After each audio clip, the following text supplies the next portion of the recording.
The way to get rich is to put all your eggs in one basket and then watch that basket. Now, Carnegie said that in the 1800s, back when scaling a product meant building another steel factory. Today, scaling a product means uploading a PDF to the internet. No warehouse, no shipping trucks, no employees asking for vacation days. Just a digital file that sells while you're asleep. And here's the wild part. The digital product economy is exploding.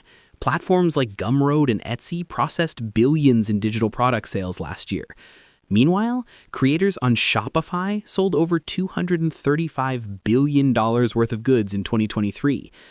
But here's the twist. Most passive income gurus won't tell you. Making money while you sleep isn't passive, it's leverage. And the smartest beginners today aren't building businesses. They're building tiny digital machines that sell 24/7. Let me tell you a quick story.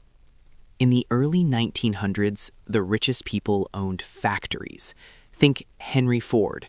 Ford didn't sell cars himself. He built a system that produced thousands of them. One assembly line, endless output. Fast forward to the internet era. The new factories aren't buildings. They're files, templates, courses, ebooks, Notion dashboards, stock music, design assets. And once they exist, they can be sold infinite times. No inventory, no marginal cost. If Ford invented the industrial assembly line, the internet invented the digital assembly line. And beginners are starting to realize something. You don't need millions of followers. You need one useful product. Now let's talk numbers. Because the digital product economy isn't just hype. It's massive.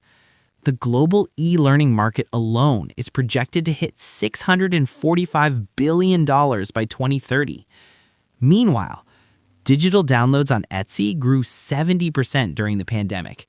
Gumroad creators earned over $500 million collectively, and platforms like Teachable host 100,000 plus courses. But here's the villain in the story. Not competition, not AI. The villain is complexity. Most beginners think they need a huge course, a big audience, fancy funnels, marketing software that costs $500 a month. That's like trying to build Amazon before selling your first product. The reality? Some of the most profitable digital products are ridiculously simple. A $19 budgeting spreadsheet, a resume template pack, a wedding planning checklist. Tiny products, massive leverage. So, what does this mean if you're starting from zero? It means you don't need to build a brand empire. You just need to solve one annoying problem. Let's break it down. 3 beginner-friendly digital products dominating right now. 1. Templates. Templates are the McDonald's of digital products. Simple, repeatable, high demand. Think Notion dashboards, budget spreadsheets, social media planners. Creators sell these for $9 to $49, and some sell thousands per month. One creator on Gumroad sold a $25 Notion template that made over $1 million. One file, infinite sales. Micro courses. Forget the 12-hour masterclass.